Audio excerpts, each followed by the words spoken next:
You were never meant to carry this much.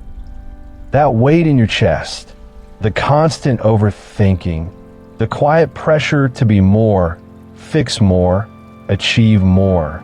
It's not your fault. But here's the truth no one told you. Most of your suffering comes from a single thought you've never questioned.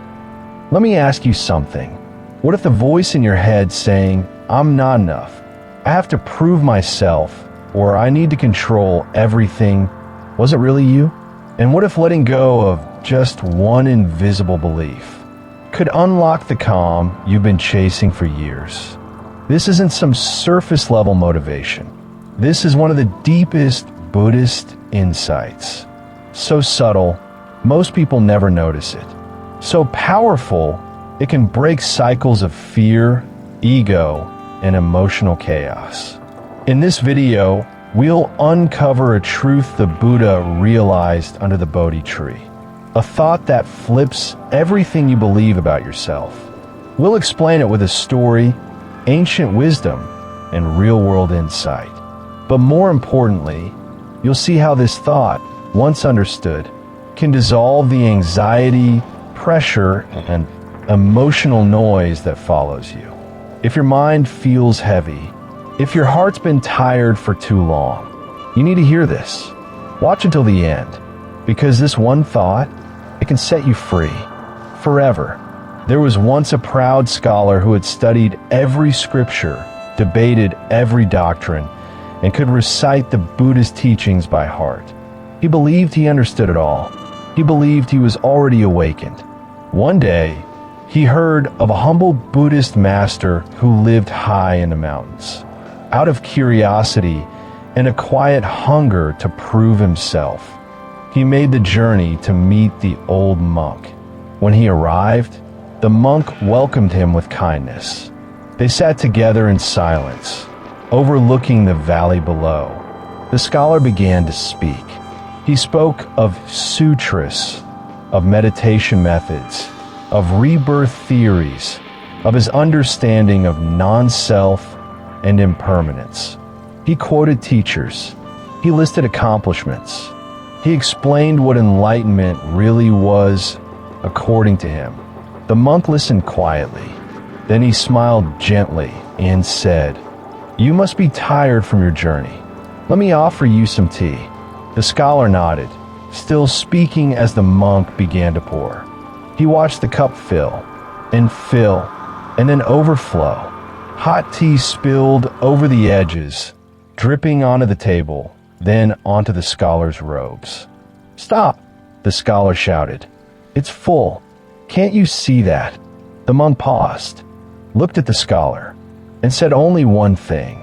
"Like this cup, you are full of your own opinions, beliefs, and knowledge.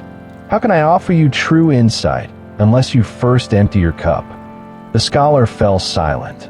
For the first time in a long time, he didn't know what to say. That moment, quiet and humiliating, was the beginning of his real path. Because before wisdom can enter, ego must step aside. There's a quiet power in the words. I don't know, it sounds simple, even weak, but in Buddhism, it is a doorway to liberation. Most of us live trapped in our own thoughts. We cling to opinions, assumptions, judgments. We think we know what others mean. We think we know what the future holds. We think we know what will make us happy or what will break us. But the Buddha taught that the greatest suffering comes not from the world outside, but from the mind's attachment to its own stories. That's why one of the deepest truths in Buddhism is this. Let go of the need to know. Let go of the illusion of certainty. Because in not knowing, you become present. You become open. You become free. There's a teaching in Zen Buddhism called beginner's mind. It means approaching each moment as if for the first time.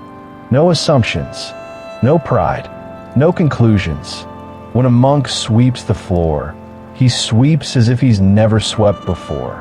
When he eats with full attention, without expecting pleasure or disappointment. Each act becomes sacred. because it is fresh, unknown, alive. Now, think about your life. How many things are you clinging to just because you know how they'll turn out? How many people have you stopped listening to because you believe you already know who they are? How often do you suffer because you believe your thoughts about yourself are facts? The truth is, you don't know, and that's not a weakness. That's your freedom. When you say, I don't know what comes next, you stop fighting life. When you say, I don't know what this pain means, you stop labeling it. When you say, I don't know who I really am, you begin to listen for a deeper answer, beyond ego, beyond fear. The Buddha never demanded blind belief. He said, come and see for yourself, not come and agree. That's the beauty of not knowing. It's not empty. It's spacious. It's where growth begins.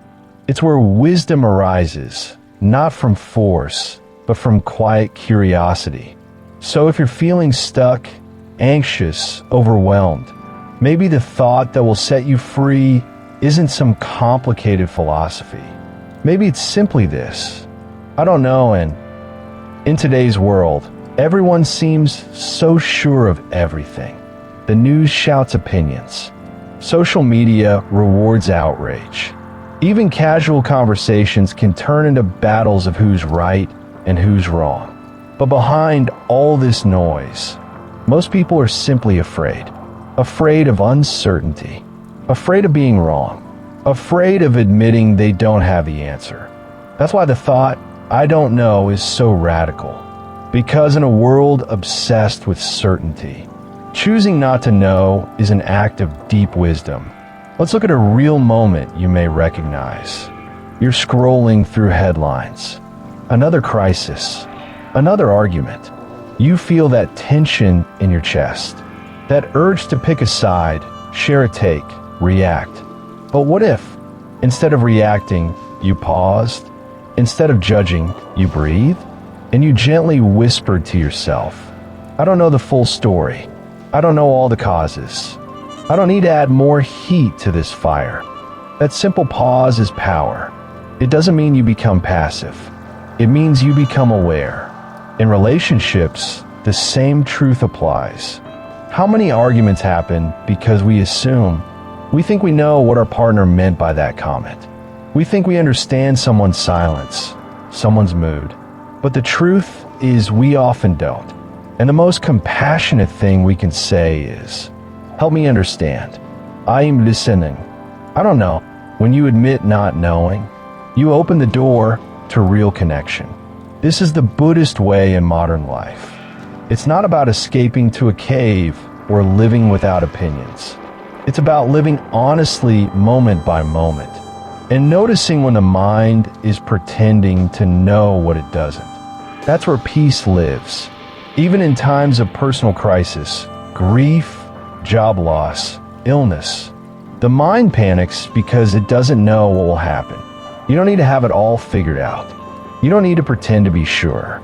You just need to be present, to breathe, to witness, and to trust that by letting go of knowing, you make space for something deeper.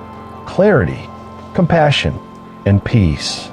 Freedom is not found in escape, not in running away from life or silencing every thought. True freedom is when the mind no longer clings, not to praise, not to blame, not to success, not even to suffering. We often think liberation will come after we fix everything. When we earn more, look better, get validation, or finally feel enough. But the deepest truth whispered in Buddhist wisdom is this: you're already enough. The storm outside doesn't have to calm. The voice inside just needs to stop resisting the wind. This one thought can set you free forever. I don't have to hold on. Let it echo in your breath. Let it soften your shoulders. Let it meet you when your chest feels tight and the world feels heavy. You don't need to fight your feelings. You only need to stop feeding the ones that hurt you. Let them pass like clouds over a still mountain. This doesn't mean becoming passive or numb. So as you walk into the rest of your day, ask gently, what am I holding on to? And then ask even more gently, am I ready to let it go?